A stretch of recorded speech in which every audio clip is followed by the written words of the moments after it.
देखिए, पूरी दुनिया ये अच्छे से जानती है कि आखिरकार भारत और रशिया के रिलेशंस कैसे हैं। और जब से भारत आज़ाद हुआ है, रशिया ने फुल सपोर्ट किया है इंडिया को, चाहे वो वॉर का सपोर्ट हो, उसकी मिलिट्री की ट्रेनिंग हो, वेपन्स का सपोर्ट हो या फिर किसी तरह का एपिडेमिक हो। नो डाउट रशिया ने हमेशा सपोर्ट किया है भारत को। और यही नहीं बल्कि जो भारत की सबसे तेज सुपरसोनिक मिसाइल है ब्रह्मोस, वो भी भारत ने रशिया के साथ ही मिलकर बनाई है। लेकिन अभी पिछले कुछ 1-2 सालों में काफ़ी ज़्यादा रिलेशंस खराब हो चुके हैं इंडिया और रशिया के। और थोड़े बहुत रिलेशंस नहीं बल्कि बहुत ज़्यादा। जो भारत का सबसे बड़ा दुश्मन है पाकिस्तान, अब रशिया ने ये ओपनली कह दिया है कि वो मिलिट्री वेपन्स देगा पाकिस्तान को। तो देखिए, रशिया के जो डिफेंस मिनिस्टर भारत दौरे पर आए, उसके बाद वो पाकिस्तान भी गए। तो बेसिकली ऐसा कोई देश करता नहीं है, या तो वो सिर्फ पाकिस्तान जाते हैं या तो सिर्फ इंडिया आते हैं, लेकिन रशिया दोनों जगह गया। तो आइए आखिरकार हम लोग जानते हैं अब कि भारत और रशिया के रिलेशन इतने खराब क्यों हो गए। तो देखिए, इसका एक बहुत बड़ा रीजन माना जाता है वो पिछले 1-2 सालों में इंडिया और अमेरिका काफी ज्यादा करीब आए हैं।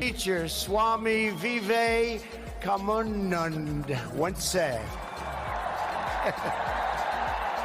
खैर, जो भारत की फॉरेन पॉलिसी है वो नॉन अलाइनमेंट की है, मतलब भारत हमेशा न्यूट्रल रहेगा अमेरिका और रशिया के बीच में। लेकिन ये दुनिया का हर एक देश जानता है कि भारत अभी वेस्टर्न देशों की तरफ ज़्यादा झुक रहा है। उसका एक बहुत बड़ा रीज़न चाइना है, क्योंकि कहीं अगर किसी का कॉमन दुश्मन होता है तो वो लोग साथ में मिल जाते हैं। तो यही एक बहुत बड़ा रीज़न है कि चाइना का सामना करने के लिए भारत और अमेरिका के रिलेशन इतने ज़्यादा अच्छे हुए हैं। तो आप लोगों के मन में सवाल आ रहा होगा कि आखिरकार रशिया और चाइना के रिलेशन कहते हैं, तो आपको पता भी होगा कि इन दोनों के रिलेशंस काफ़ी ज़्यादा अच्छे हैं। उसका एक बहुत बड़ा रीज़न है अमेरिका।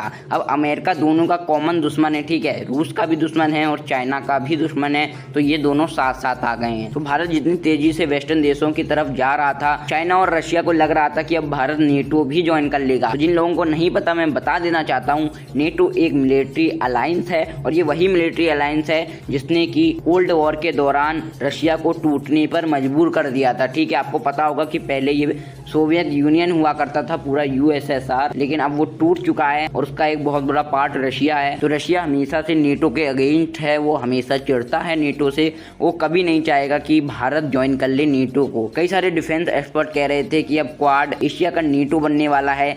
तो बेसिकली क्वाड में 4 कंट्री हैं, US, India, Australia and Japan. तो बेसिकली ये बनाया गया है चाइना को टैकल करने के लिए। ये कोई मिलिट्री अलायंस नहीं है, ये बिजनेस के थ्रू जो भी प्रोडक्शन या फिर ग्रोथ के लिए बनाया गया है। तो इसी से रिलेटेड जो भारत के फॉरेन मिनिस्टर हैं एस जयशंकर जी, उन्होंने क्लियर कर दिया है कि क्वाड कोई भी नाटो नहीं है। मतलब कि इंडिया ने भी क्लियर कर दिया है कि क्वाड एक मिलिट्री अलायंस नहीं बनेगा। जहाँ तक जो यूएस है वो चाहता था कि इंडिया नाटो को ज्वाइन कर ले और उसके अलावा क्वाड भी एक मिलिट्री अलायंस बन जाए, लेकिन जो इंडिया के फॉरेन मिनिस्टर हैं उन्होंने क्लियर कर दिया कि ना आज तक भारत ने किसी मिलिट्री अलायंस को ज्वाइन किया है ना फिर करेगा। इससे पहले भी कोल्ड वॉर जब हुई थी तब भी भारत ने नेटो को ज्वाइन नहीं किया था। तो हाँ, इंडिया ने क्लियर कर दिया है कि आज तक ना भारत ने किया था किसी भी मिलिट्री अलायंस को ज्वाइन और ना ही आगे करेगा। इसका बहुत बड़ा रीजन मैंने आपको पहले ही बता दिया, वो है हमारी फॉरेन पॉलिसी। तो हाँ, भारत अभी डेवलपमेंट पे ध्यान देना चाहता है, कोविड पे ध्यान देना चाहता है। तो हाँ, इन सारी स्टेटमेंट से हमें पता चलता है कि भारत ओपनली अमेरिका को सपोर्ट नहीं कर रहा,